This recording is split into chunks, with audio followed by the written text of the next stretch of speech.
So now to kind of get the event going, I'm just going to go over today's agenda and then we will be followed with our first speaker. So following, obviously, we just finished our welcome intro. Next, we'll have Dr. Gustavo, who is working with LatinXChem as one of the organizing committee members, and he's going to kind of go over that. And then following that, we'll have some breakout rooms, and then we will have a short break. Following the short break, we'll have two speakers who are the two winners of the LatinXChem poster competition. And then we'll have breakout rooms for them, and then we'll wrap it up. It'll be good.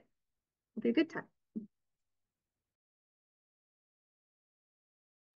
Okay, so thank you so much, everyone, for joining. Thank you, Jazz, Gagan, Cynthia, Oyesholapi, Sarah, for doing all of the things. And it's a pleasure for me to introduce you to Gustavo Mondragon.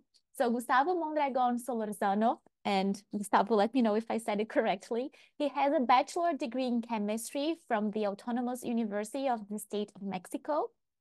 He got his master's degree in chemical science from the National Autonomous University of Mexico in 2019, and his PhD in chemical sciences from the National Autonomous University of Mexico in 2023 under the supervision of Professor Joaquín Barroso Flores.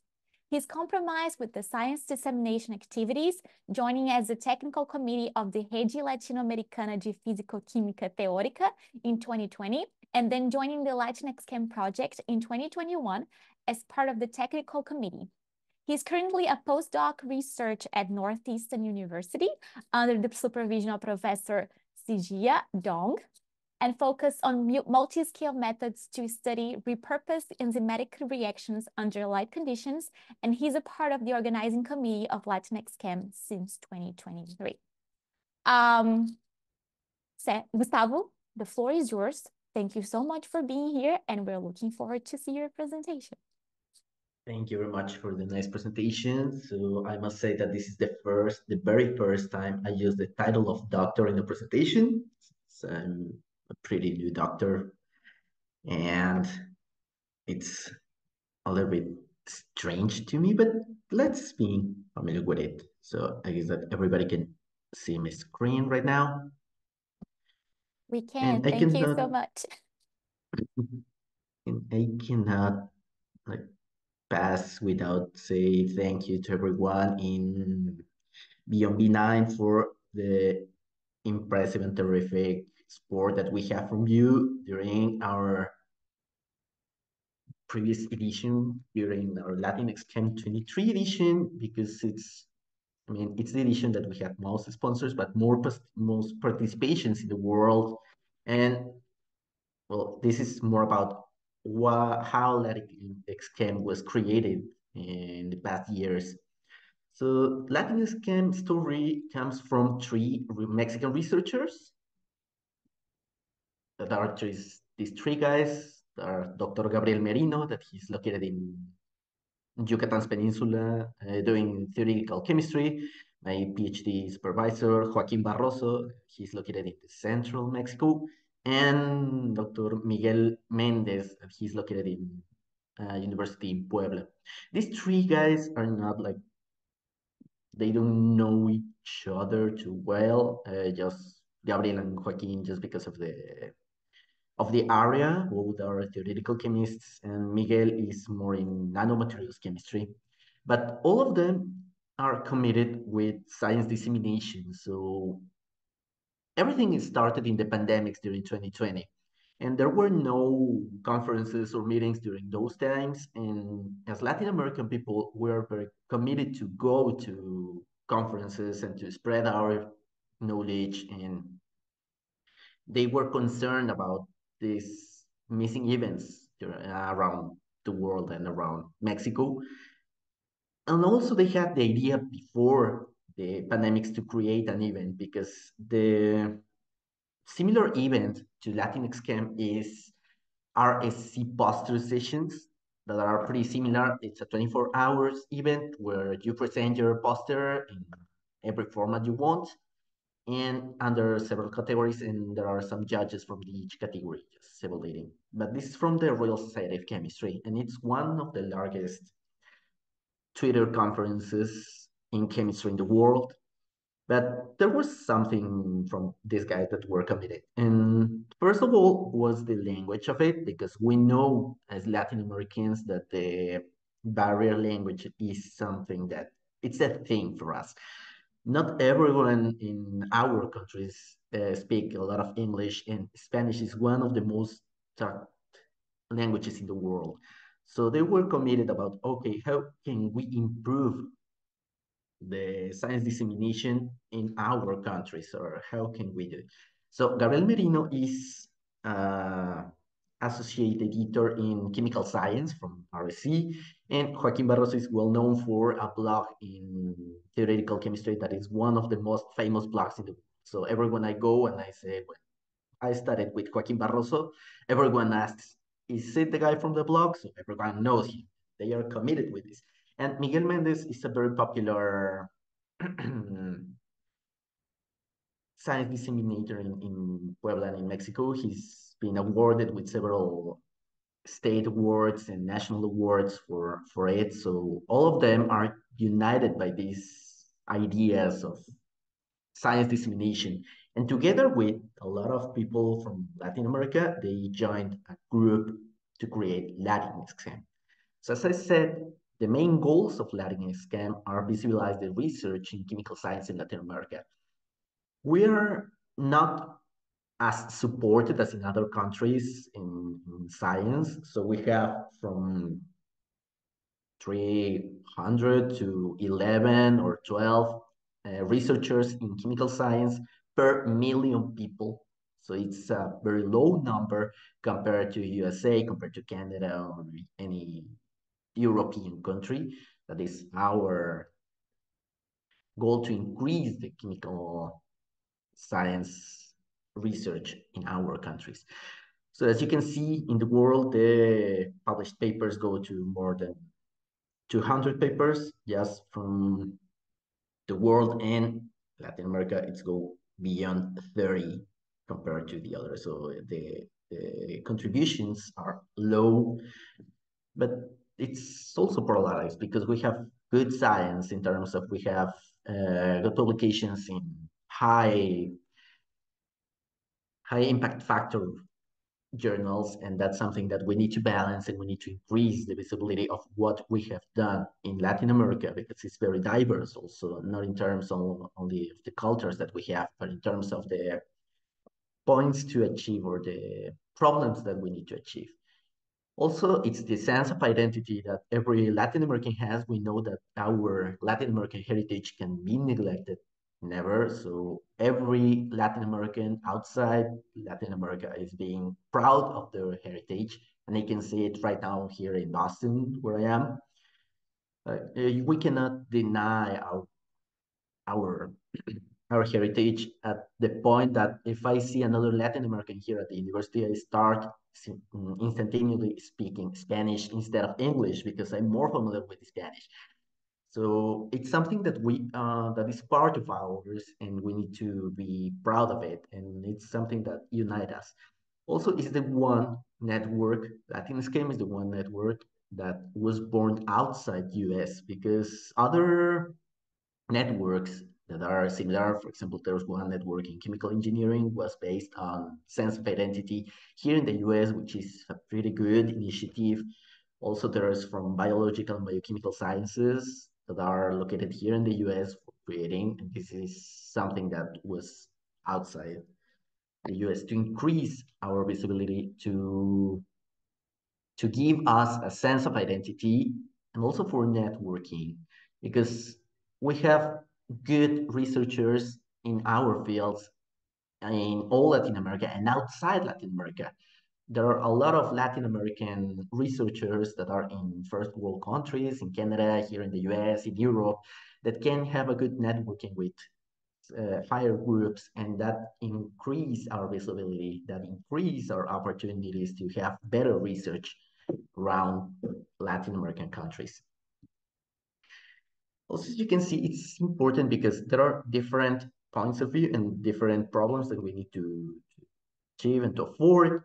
And one of the most important areas in chemistry is analytical chemistry in Latin America. This is more about also is linked to environmental chemistry, environmental sciences, because we have several problems of contamination of some areas. At least I can talk about Mexico, that we have several rivers and several lakes that are contaminated just because of the mines, that I guess is also happening in Brazil and in every Latin American country. So there are always efforts to manage and to quantification of some metals, of some toxicity molecules that are in rivers, and to improve the Latin American societies and to improve the environment. So our main goals are based on those, but not only in these fields of analytical chemistry.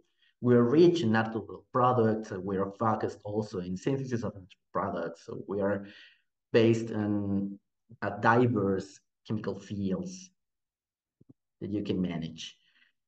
So in the beginning, it was thought to have a Mexican public, but they were thinking bigger, and why not Mexico and just increase into Latin America? And then it becomes a worldwide event where we know as Latin American people, we are very warm people compared to others. So we like to be very social, we like to be very festive. We like parties and we like to join everyone in the world. So why not just inviting people from other countries? In this edition was historic. This is a map from all our participants in the world. So more than 1,000 participants in this edition from all the countries that are marked here. That means that every continent was present in LatinXChem. Also, it's something that, okay, we need to achieve more points in Latin America. So you can see most in Central America, but almost all Latin America is united. Also, a lot of Latin Americans here in the US, a lot of Latin Americans in Canada, but we have participation also from African countries, from a lot of European countries, from Russia, from India, Pakistan. So it's the first time we have participation worldwide, really worldwide. And this makes us proud to have recognition from all countries in the world that can participate in an important event. Also, something that might be important is just because of this language barrier that we have, the participation is not necessarily to be in English. The participation could be in Spanish and in Portuguese because our Brazilian friends. And you can present your work in these three languages to have a good visualization of what we are doing and what you're doing in your research around the world. And for that, we use 10 categories in this time. These categories are changing through whole time, and it depends of the how demanded are these categories and how is the participation of these categories. But most of them are all in these 10 that are in organic chemistry, computational chemistry, biochemistry, analytical chemistry, environmental chemistry, chemical engineering, educational chemistry, nanomaterials chemistry, physical chemistry, and organic chemistry. As you can see, the division of all of them are very spread. We have very balanced participation from all categories. One can expect, and during several years, the computational chemistry and the materials chemistry were the ones that dominated all LatinXChem until this year, where organic chemistry just was the largest participation ever. And this means that the representation of all categories are present and are more present during the time. So this is a very large goal for us. It's something that it's a new record for us. And I must say that there's a lot of people behind them. There are a lot of people from all Latin American countries. So this is our organizing committee. There's Joaquin, there's Galo Soler, that is an important researcher in Argentina.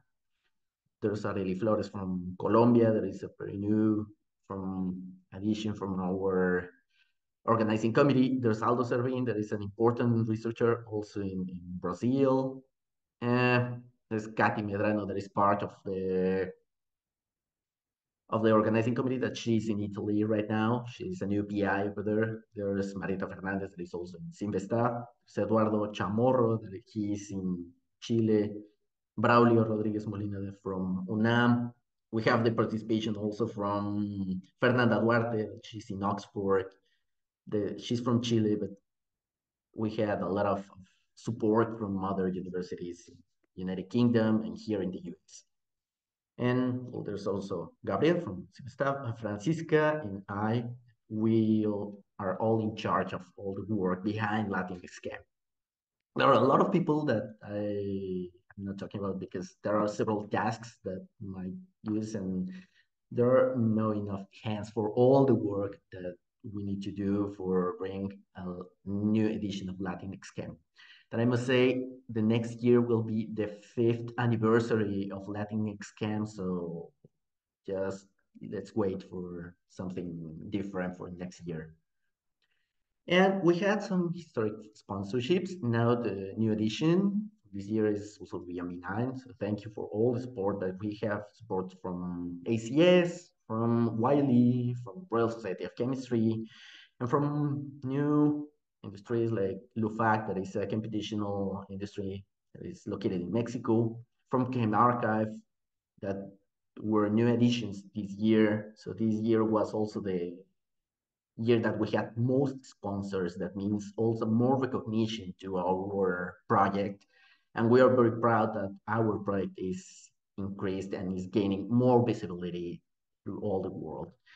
And this is all I have to present, and there's no other thing that I would say that thank you for the invitation and thank you for all this impressive support that we had during this edition. And this was a little bit harder than others, just because there were a lot of personal projects just changing and we had to manage all of that. And thank you so much for everyone that participated, and thank you for everything. So I'm open to any question that anybody has.